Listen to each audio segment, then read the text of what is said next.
In this video, we're going to show you how to install the alternator on your Ford Focus located behind the engine. With the hood open, locate your battery on the passenger side portion of the engine compartment. Use a 10mm shallow socket or wrench on the nut here. Now we did go ahead and spray this down with some rust penetrant to go ahead and hopefully loosen up that corrosion that was on there a little bit. And then wiggle this free. You want to go ahead and work this up and off of the terminal. Pull that up and off. Using our 19mm socket, we're going to loosen and remove the lug nuts.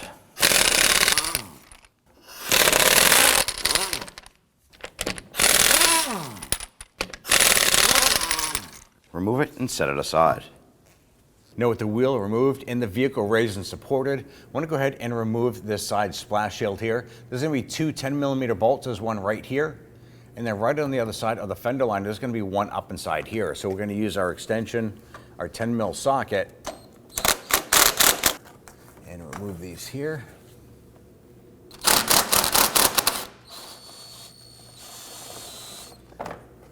And let's remove this. Now with our splash shield gone, we can access our Serpentine belt tensioner right here, and it has a 15mm lug on the end here. So I'm going to go ahead and use my ratchet. And what we're going to do is we're going to pull down on this, and that's going to release tension here. We should be able to go ahead and pull our belt off. We have to get a little bit more of a throw on here to get some more tension relieved off of that. There we go. I'm going to pull the belt off. It doesn't matter what pulley you pull it off of first. We just need to remove it. There it is. And then we're going to release our ratchet. Be careful not to get your fingers caught in there. Now, before we remove our belt, it is very, very important that you document how the belt is run. So go ahead and grab a notepad and start to write down little circles where everything is, and then run the belt routing around there. Once you remove this belt, it's going to be challenging to remember where it went to because there are multiple pulleys. We are looking at 1, 2, 3, 4, 5, 6, 7 different pulleys that this belt needs to be run around. Going to peel this down, get this out of the way.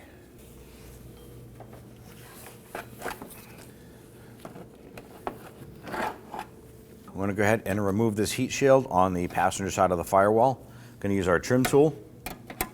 Get in here and just kind of pop the buttons up and out.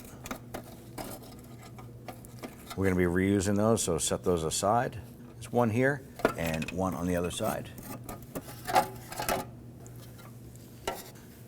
Now on the back side of the engine compartment here, we want to go ahead and find this stud. Now what we're going to do is we want to go ahead and loosen and remove this entire stud. Now this is a 15mm nut, and on the end is an E8. It's an inverted Torx bit. I'm going to try and break this free. Using the deep socket, I am using a swivel head ratchet.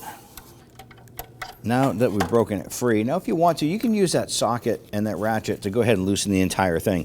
I'm switching over to my little ratchet, my 1/4 inch with that E8, and we're going to go ahead and spin that out the rest of the way. Now in order to remove this alternator, all of the studs and bolts have to get removed from the engine. You can't just remove nuts and slide the alternator off of the studs. It's not going to happen. So you are going to need this E8. All right, remove that stud. Pull that out. Now that we have the bolt out from the alternator up top, we're going to come down underneath. We're going to be between our CV axle and our steering rack, and straight up here is your alternator. Now there is a cooling duct right here we need to go ahead and separate. I'm going to use my 90-degree pick, and right on the side here is going to be a little tab you can push in on and work that duct off. Slide that off like so. Now we have that rubber boot peeled back. We're going to use our ratchet and our socket. Now that's a 13mm nut inside there. There it is. And we should be able to pull that cable off there. There it is. Our next step is to loosen and remove this. We have the stud here. We have the bolt on the other side. Just as I did up top, I'm going to use my 15mm ratchet here. And I'm going to use this to go ahead and break this free.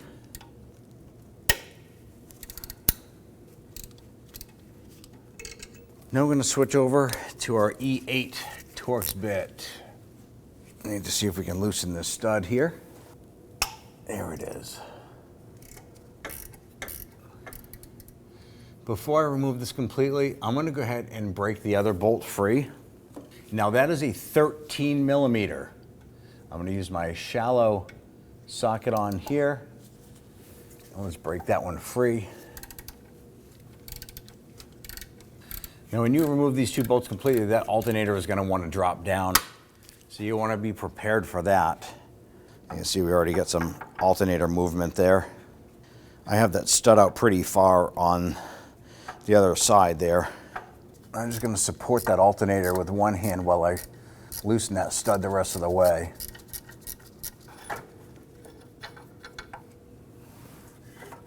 Now we can bring that down. There's an electrical connector right here that we want to try and disconnect as well. Now we have our rear Torx strut right here. It's a 15 millimeter bolt. We're going to use our 15 millimeter socket to loosen and remove this. Here we go. I'm going to switch over to our power tool and zip that out. Now you will see the motor shift a tiny bit. You just want to keep an eye on that alternator, make sure it doesn't drop down. Perfect. With the alternator flipped over and positioned this way here, we're going to go ahead and remove our 3 bolts here using a 7 millimeter.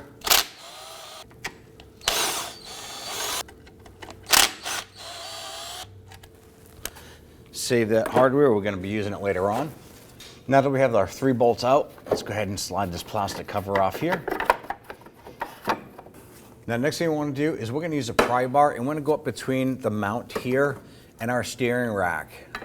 We're going to use a pry bar and we're going to gently pry and slide the motor over just a little bit. Not going to be a lot of pressure here and we're not going to damage the rack, but we're just going to pull this over so we can go ahead and drop our alternator out from the engine. Now with some assistance, we're going to go ahead and work this out and we can release that pry bar. Then we're going to go ahead and feed our alternator up and in. Position it so we can get the cover on it. All right, release. And let's try and get our plastic cover up into position. Take our cover, we're going to feed this up and over. We have that in position. Let's go ahead and get our 3 bolts back in. Make sure you get all of these started by hand first. You do not want to cross thread these bolts. Get them all installed. Let's go ahead and snug those down.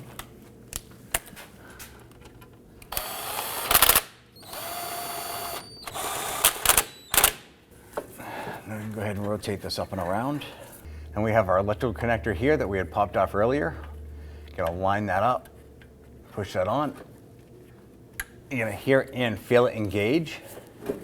Let's rotate our alternator up and get that ready to install. Now we have the alternator up in place. We're gonna go ahead and get one of our bolts started.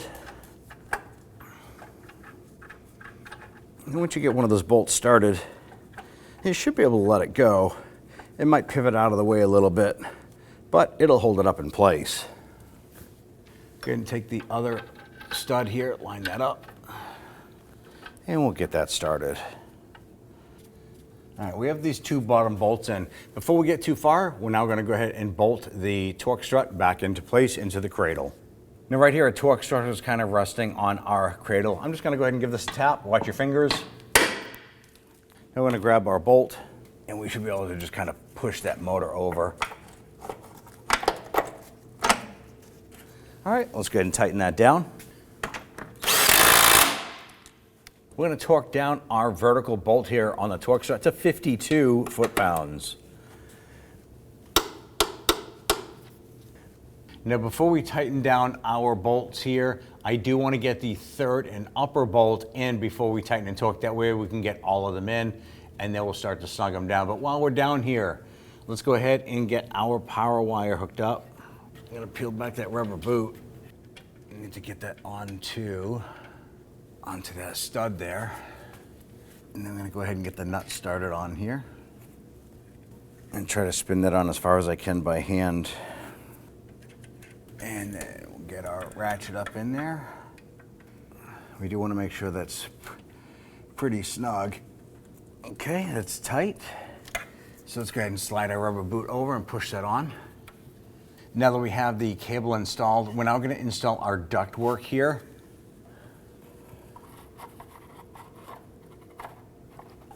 Line that up, push it on. There we go. Now let's move up top, install that upper bolt, and we'll start to tighten and torque. Let's go ahead and install our upper bolt here. There we go, and that's why we didn't tighten that down, because you have to wiggle that alternator around to get that upper bolt in. And once you get those threads started, we're going to go ahead and pop our ratchet on there. All right. So this upper bolt has bottomed out. I'm going to grab my deep socket and my swivel head ratchet. We want to make sure that's good and tight. All right. That upper bolt is tight. Let's go ahead and get back underneath, and we're going to tighten those two lower bolts. All right. From underneath, let's go ahead and tighten down these bolts. And I just threw my gear wrench on here to run this in. You could use your E8 to go ahead and tighten that down as well. Or you can use your ratchet, whatever you wanted to use. I want to make sure that's good and tight. Now that we're done tightening this here, let's go ahead and tighten down the rear bolt.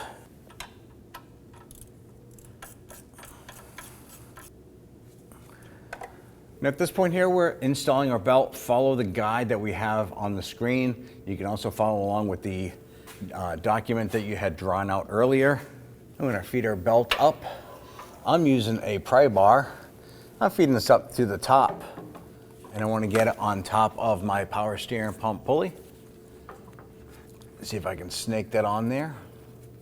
You can also feed this from the top down as well too.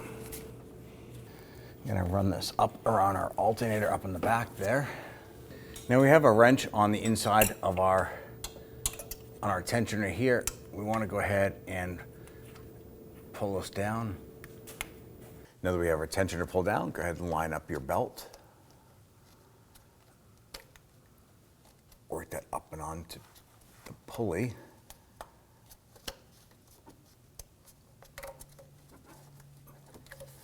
You want to make sure that that belt is fully seated on all of our pulleys. You're going to release our tensioner. Now you want to go ahead and inspect all of the pulleys. Make sure that the belt is in all of the grooves and where it should be. Do a visual inspection. Everything looks good. Now let's get install our splash shield. Now we have our splash shield up in place. We have to install this here. Now there's two bolts or two pieces of hardware we need to install this. This one here is going to be a bolt, and this is key. The back one in the wheel well area is a bolt. So we're going to take this here, put it on my extension in my socket.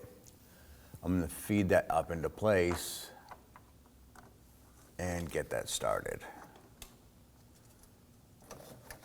All right, now that we have that in place, we're now going to install, this here is a screw. This here is going to go on the forward one, and that has a plastic insert right up behind here.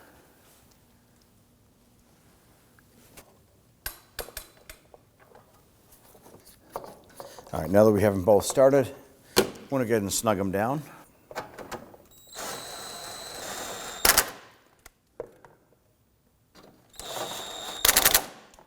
Let's go ahead and install our heat shield. Going to feed this down inside. Going to line up our push pins here. Grab the ground terminal. Connect that. Let's go ahead and snug that down.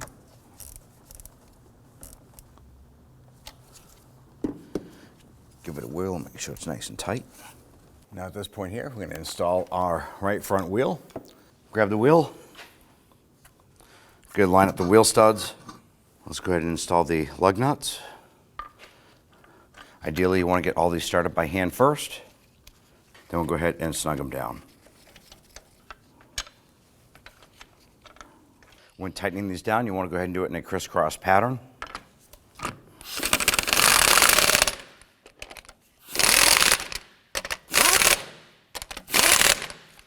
Now let's go ahead and torque down our lug nuts to 94 foot-pounds.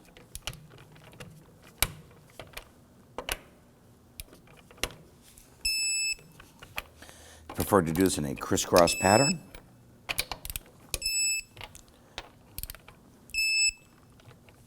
And you're all set.